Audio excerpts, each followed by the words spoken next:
Left-Handed Girl is a coming-of-age drama film directed by Shih-Ching. I've seen this director's work before with the movie Takeout, which he co-wrote and co-directed with Sean Baker. Sean Baker doesn't direct this one, but he does co-write it with him. So after his Anora victories, he's still working. So this one focuses mainly on a single mother. She has 2 daughters, and they moved to Taipei in order to open up a small, humble noodle stall and a night market to start a new life. They've moved here and they have to adapt. And the mother, Shu-Fen, has to sort of take the brunt of all responsibility. She meets Johnny. He's like a hawker of electronic gadgets next to their stall, and he has a bit of a thing for her. And of course, they decide to get a little nostalgic, however, because Shu-Fen ends up caring for her husband, her ex-husband, and paying for his funeral when she doesn't have to. So she incurs a large debt, so it starts to put their business in trouble. Meanwhile, her one daughter, Ayana, she basically works at a betel nut store, which is like not a good place to work, and she ends up having an affair with her boss. And then there's also Ai-Jing. She's a little one. She's the left-handed girl, sort of the main focus of the story, but each character has their own sort of arc and focus. And whenever they go over to Grandma's house, Grandpa slaps Ai-Jing and says, "You can't use your left hand.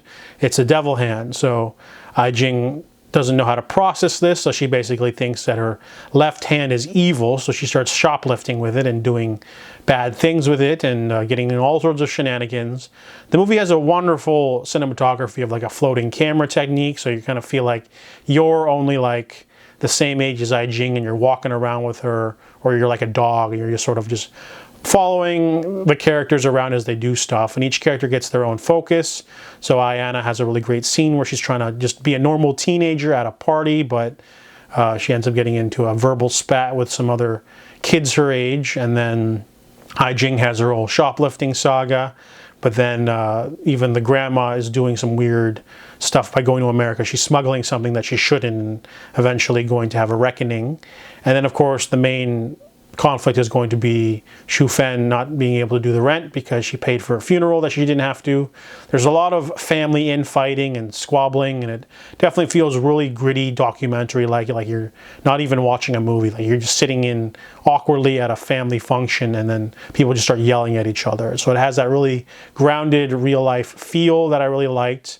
Takeout had the same sort of thing going on, but a lot less drama because it was just about a young man trying to do a lot of deliveries, so it's basically just like a blue-collar working kind of movie.